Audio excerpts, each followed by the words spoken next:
Akwa baby, aba second tree di made so.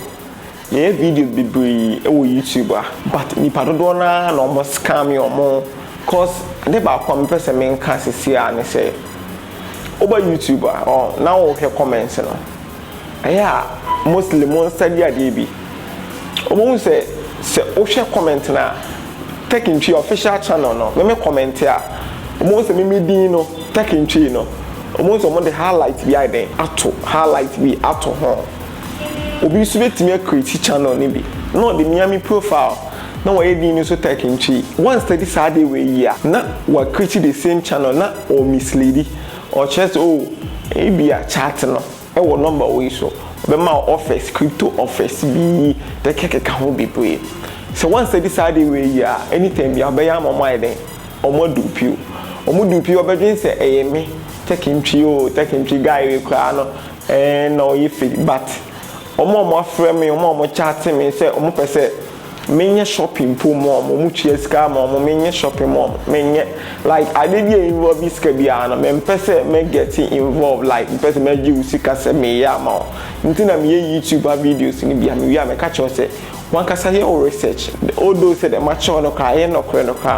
me catch say one kasa your research. Say the next time biano o make move biana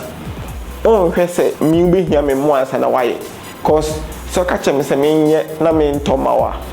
me yemawa next time no to a obefa ni difficult say o pese woto eno na de say me ankasa koya na me de matama but me ka che say me ntoma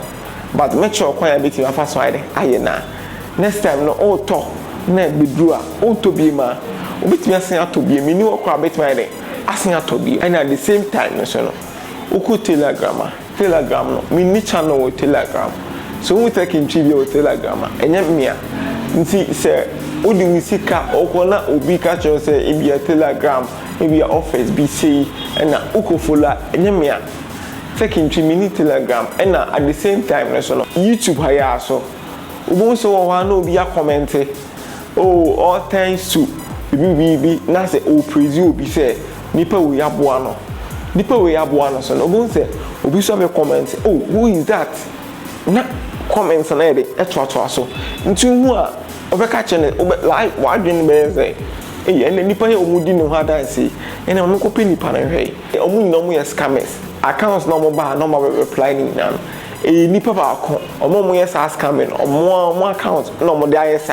to ya no comment no be like na sa comment no comment no when likes be brave nti e ba obedwen say and they nipa yi obetimi aboa omunyo omu yes scammers omunyo die obetimi anya aboa wo ho ne say wo behwe video na wan kata akoye den wakoye o research oba me inbox me emails nipa do na send messages e ma me obi wo so wa launching website the website no pese o ma me bia be $1,000 so the background is can be 67 million mini video about Saturday no na me mfanto me channel ha na makachi ni panese on send ne website le link na ma metimi akwa review website no akwa say website ni fake na nye fake kra na me test ahwese website ni secure cause me the video never out meaning say definitely all those my video say me the video ba out akoye research no kana photo do na enkoye research ni pa do na akoye victim ti say website ni scam or best scam ya manfo no ene ya ade ede be ha nti we say me ye video no cry no me reject 67 million 70 million for the sake of who safely nti na wan kasa no be video no na wo ntimi mo ho ban ya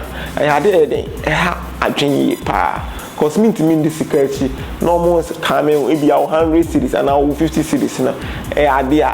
a wo 50 cedis na dey akọ invest no value pa no said the me who say we value sana also the value so me make it sawe nti ye nyina no mo mayen hwe ne ye mo ye ho ban yi ewo social media ko ye video how bit me fa so protect ho ewo social media ye video bebre Facebook ya ye YouTube na ye no Binance cryptocurrencies so ya ye nti bit me ko hwe videos na ya ye about how bit me fa so ayre about ho ban no me video bi aba for the sake of sa video we nti no me sa video ne dia ba Binance kra no make sure say Binance is fake and I say Binance any fake say website we fake ya say okona website no mama bad review obi obema bad review me video ne ba obi obema bad review about website bi no kohwe the internet nipa na ma bad review ebia nipa na try say oye verification normal reject what I say ebia na nipa ne phone no camera na ni ye finance way and then say na interest company ni fake and as a company ni say nti eya mo hwe nipa no reasons nti ya we or the bank what I say nti me yes video ne ba mo jump to conclusion say oh nipa no comment ni say nipa ni say nti mo hwe nipa no reviews no nipa ni say nipa na e dey say review ne dey aba and na over WhatsApp so a second tree already medicare catch us in general me nji obi ska say me person me investment and na me say I redirect you and found on website me gidi pass video we be there pepo am what nya bo hompan e wo YouTube and na social media particular follow taking tree o Facebook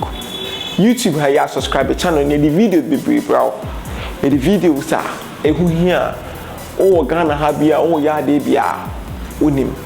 ade na o ya